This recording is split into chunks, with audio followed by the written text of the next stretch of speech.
straight lang. Parang it's like standard operating procedure. It's like, she asked me and then like, I saw in her face that there was something.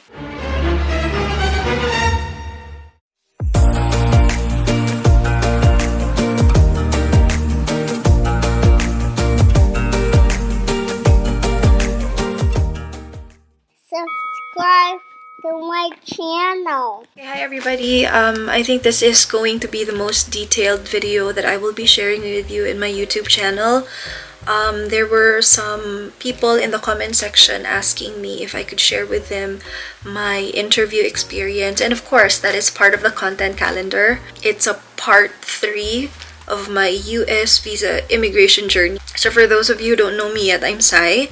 I'm a new immigrant here in the US. I just arrived November 2023. I was able to kickstart everything, like the interview and all, last August 2023. So you know, the experience is still new to me. It's still fresh, and I wanted to share everything with you, everything I know, some tips, what are the requirements that was asked for me. So I hope you can watch. So for those of you na hindi pa nakakapanood, you know, about my F2B immigration journey, the introduction, the timelines and all that, please check out my part 1 video, which will be linked somewhere here, para you would have full context on, you know, how it all started, why I did it, how I did it, and what were the processes that I had to undergo for me to get to this point during my to get my interview appointment. Kasi in this video I will really focus more on my interview experience.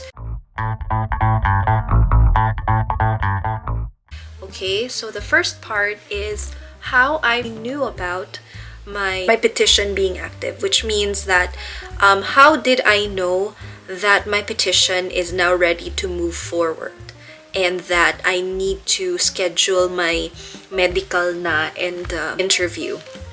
So first and foremost, in July 4, 2023, I received an email from Manila for info, do not reply, and the subject is immigrant visa application. The email said, "Congratulations, our office is ready to begin the final processing of your immigrant visa application.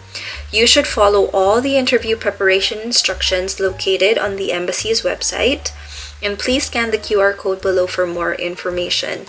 And on top of that, there is "Dear," my name, and my case number. Okay?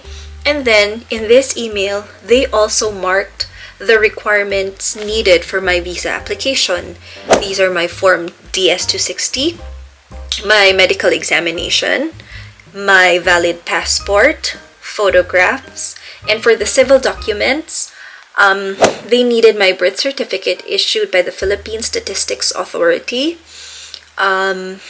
Senomar, or advisory on marriages issued by the Philippine Statistics, because you know we're F2B or F24, it means dapat unmarried tayo. We are F2B na 21 and over, and one of the requirements of going through with this immigrant visa application is that you should be unmarried. So dapat may Senomar ka. And police clearance, otherwise known as the NBI clearance. So yun yung mga hiningi sa akin bilang somebody na pinitisyon. For my petitioner, what they asked from them were the latest 1040 and W2 or latest tax transcript of my household member. So my petitioner is my mom. I included my brother as a household member, and also the interview appointment. So this was the time that I read through everything, and then I kind of got really excited, at the same time anxious.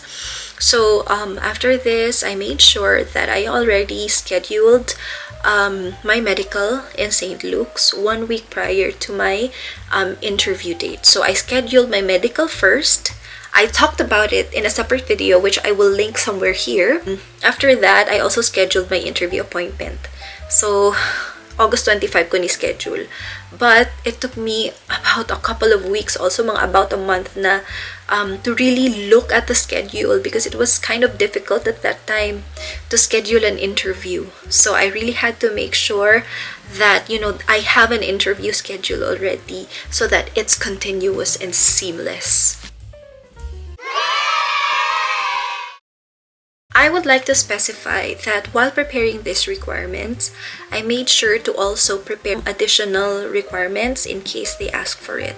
But honestly, the requirements that they asked from me were included in the email in itself. So it might be different what they need to ask from you, especially if wala ka namang household member and you only have one petitioner. But for me, I have a household member, including my petitioner. So they asked for documents and like financial evidences of my brother. So yeah, that's it. It could be different for you. So just make sure to read through the email to make sure you're not missing out on anything. So how I prepare for the interview. So I gathered all the documents. I made sure nakaschedule na ako ng medical.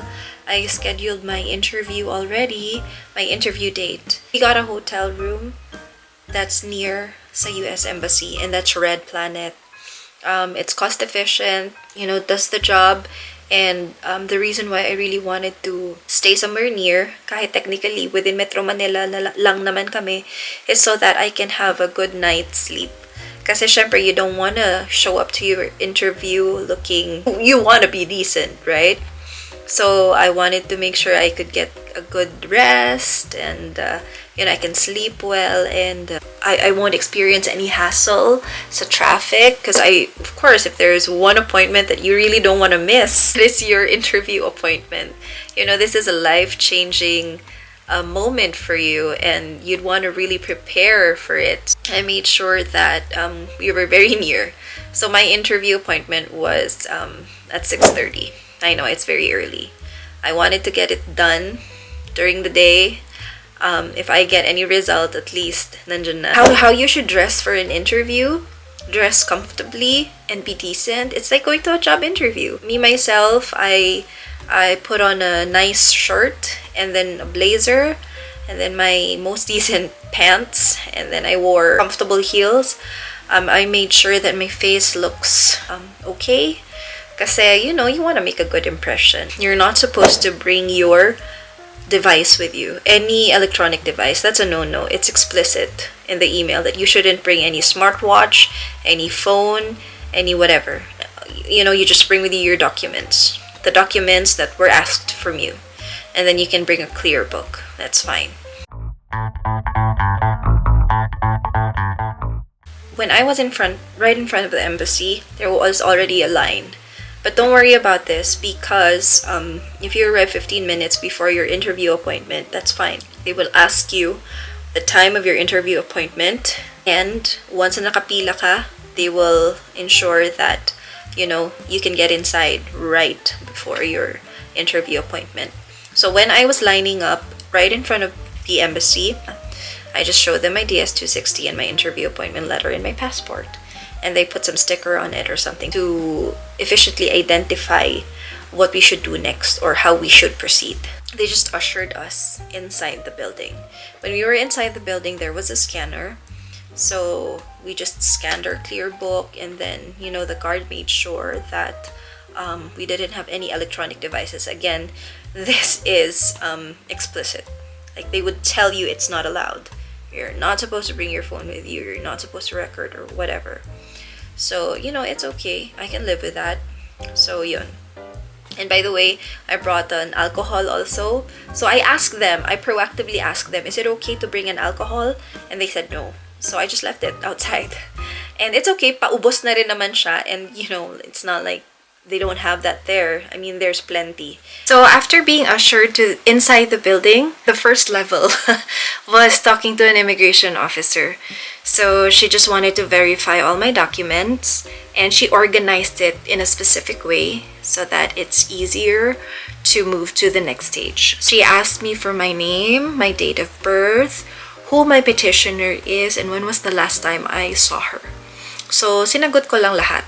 I answered everything because I know all those things.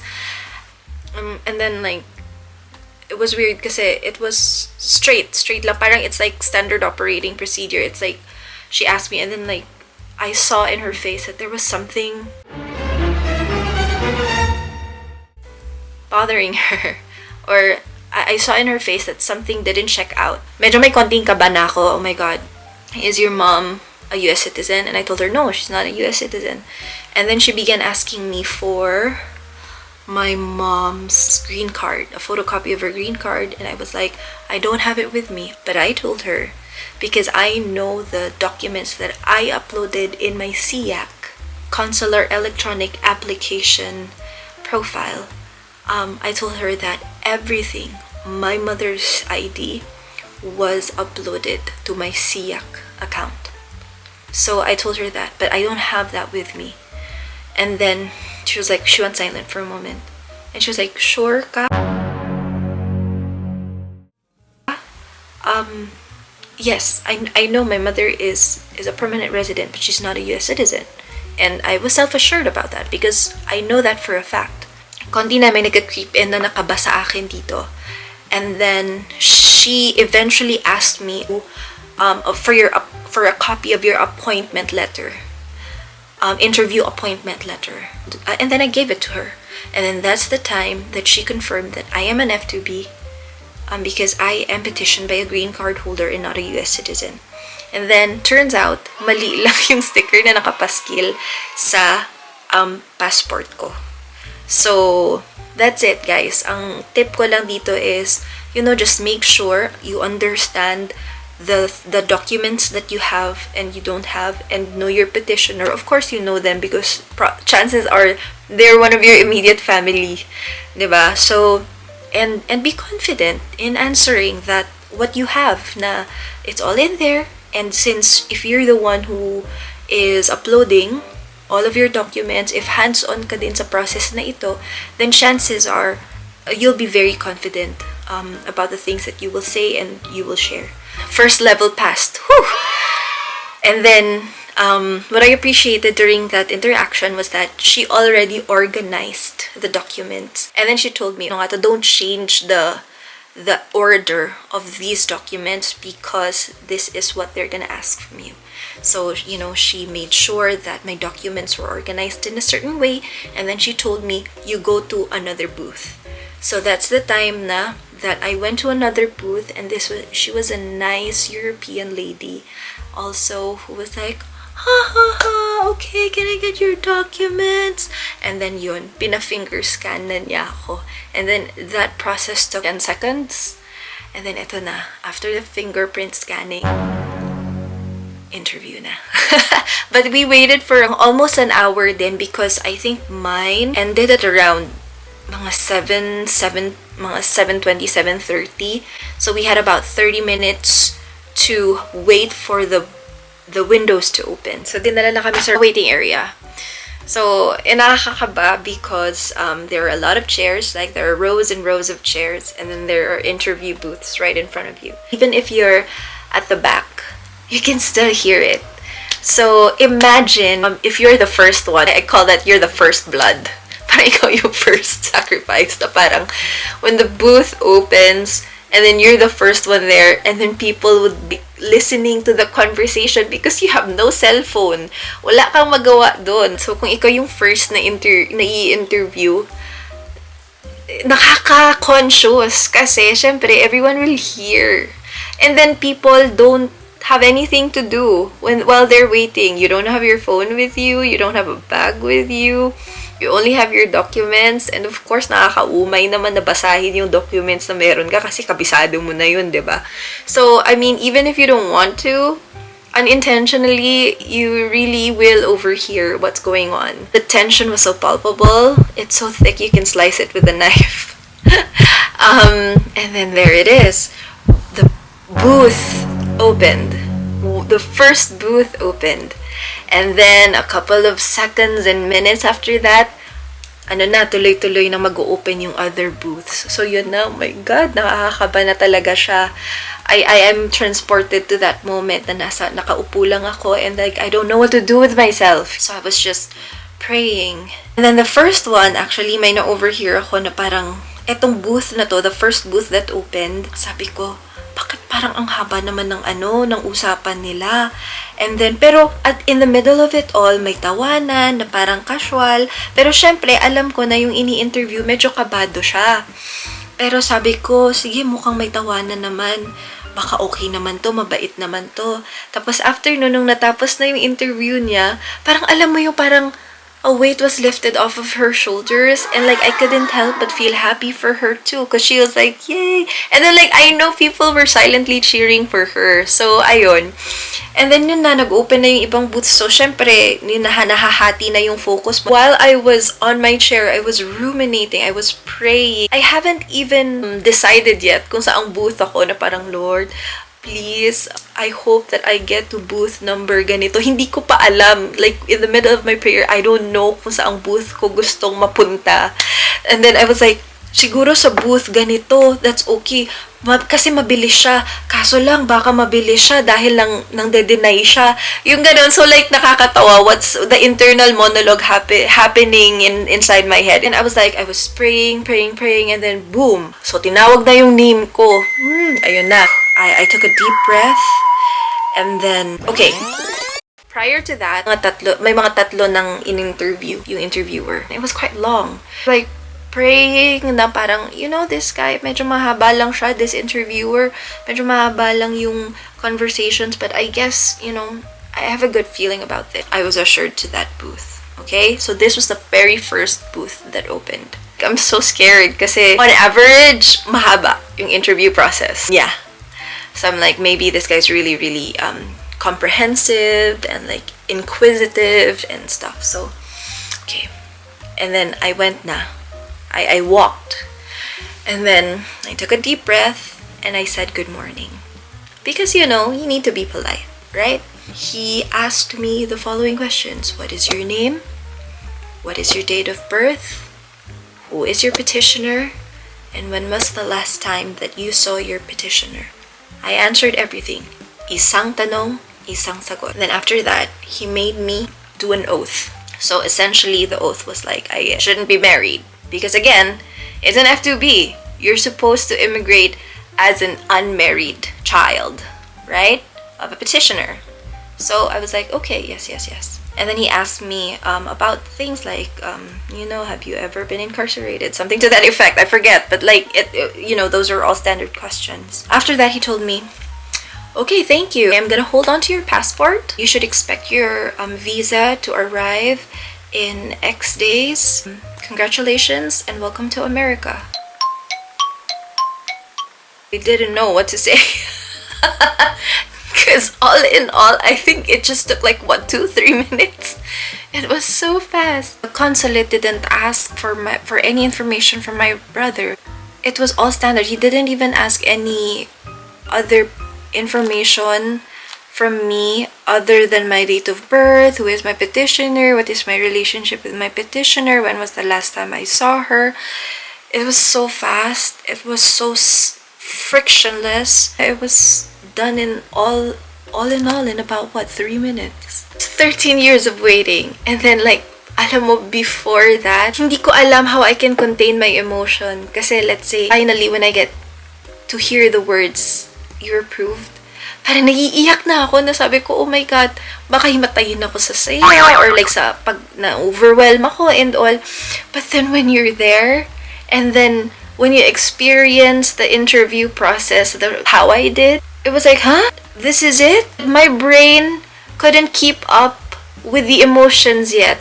Because I've built the experience so much in my head. Nasabi ko lang, oh, thank you very much. After doon, umalis lang siya.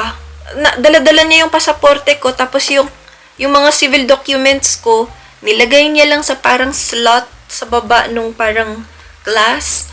And then I took it. So, he told me, thank you na. So, baka tapos na yun. So, ayun, umalis na ako. Then, sabi ko, parang it doesn't feel right. Nakalabas na ako na parang, tama ba?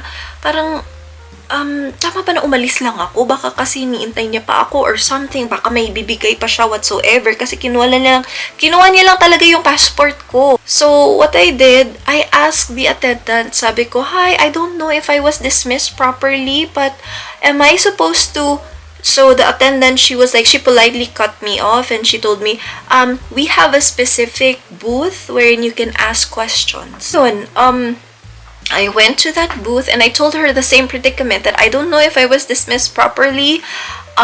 He told me that my visa was approved, ganyan ganyan, and then she verified it on her little computer, and then she said, "Oh yeah, is your address correct? Is your mobile number correct?" Sabi ko, "Yes."